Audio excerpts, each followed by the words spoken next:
hey, let's say that you kind of sort of want to lose weight, but you don't really want to make any like massive changes and you're just like not in a rush. It would be nice to lose 10 or 15 pounds this year.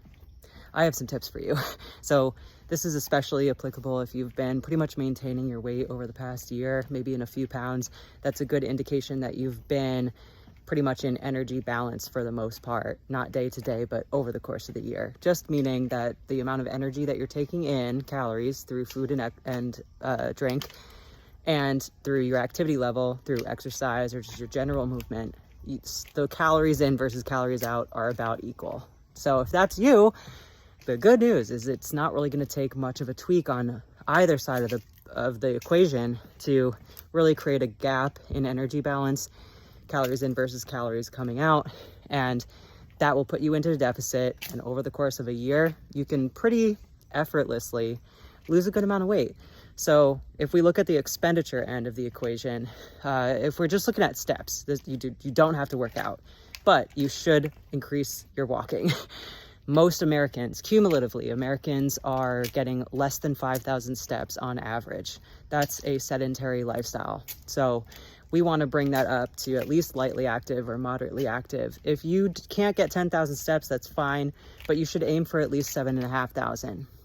So look on your health app on your phone, look at what your average has been over the course of the last month and the course of the past year. So try to increase that by 2,500 average. That's what you're shooting for as an increase in your steps this year from last year. You can do that pretty easily if you consider that most people, if they're walking urgently, 15 minutes should equate to about 2,500 steps, or maybe half an hour of a little bit more leisure walking. You could do that before work, you could do that on your lunch break, you could do that after work, you could do that by taking the dogs for a second walk. Look for the ways that you can make this the least intrusive and the most feasible and doable for you sustainably over the course of the next year.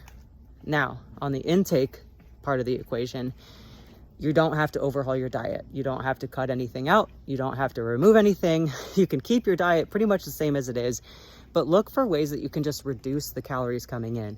If you typically drink 3 cans of soda, try to drink 2, because that one that you're reducing, that's 150 calories right there. You could also, if you're a person that likes to have a big dessert, cut the portion in half. There you go. If you're a person that typically goes out to eat on your lunch break at work, start packing your lunch. Right there, I can tell you, I worked in the restaurants for a long time. You're gonna save massive amounts of calories just by making that one swap. So look for little ways that you can just reduce the energy coming in a non-intrusive way that you think that you could hang on to and sustainably do for the rest of the year. Between those two things, expending more energy through your NEAT, non-exercise activity thermogenesis, your walking, and through your calories coming in your diet, you can really widen that gap, create a nice deficit pretty effortlessly, and then when you compound that over the course of the year, you could lose 10, 15, maybe even 20 pounds. Hope this helps.